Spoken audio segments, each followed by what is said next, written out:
আমি নিশ্চিত যে নাসিরউদ্দিন পাটোয়ারি যতক্ষণ না পর্যন্ত তারেক রহমান সাহেবের সাথে তার একটা নেগোসিয়েশন না হবে, তিনি তার মুখ বন্ধ করবেন না।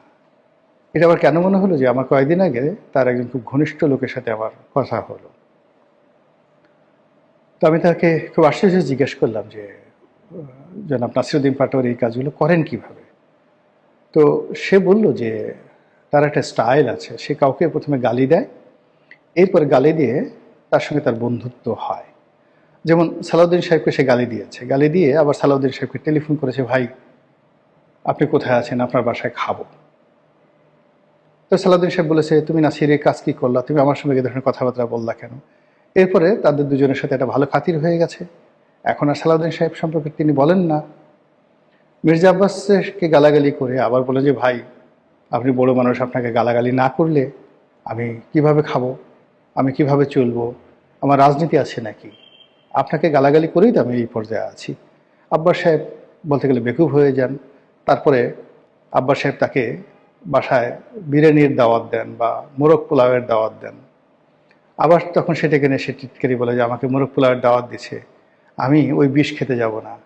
সে এমনি যে ডেঞ্জারাস লোক, আমাকে যদি বাসার মধ্যে ঢুকিয়ে গুম করে দেয়, কুত্তে দিয়ে কামড়ায়, এ কথা বলে না, আমি নিজে নিজে বললাম আর কি। যেহেতু তার অনেক নাম করা জার্মান শেফার্ড কুকুর রয়েছে, খুবই হিংস্র।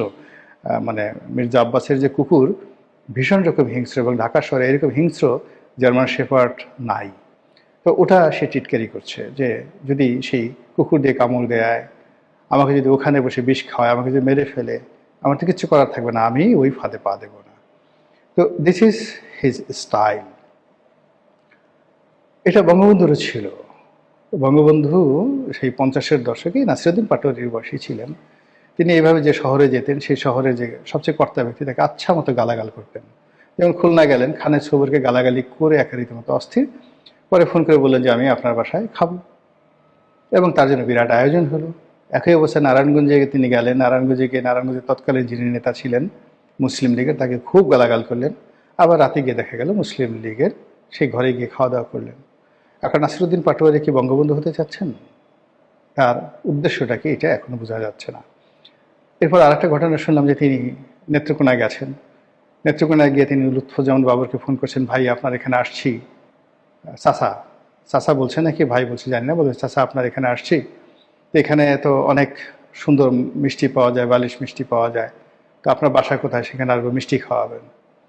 তো লুৎফুজ্জামান বাবর বললো যে বাবা আমি তো এখন ঢাকাতে, তোমাকে কীভাবে মিষ্টি খাওয়াই, আমি বলে দিচ্ছি, তোমাকে মিষ্টি পৌঁছে দিচ্ছে। হেই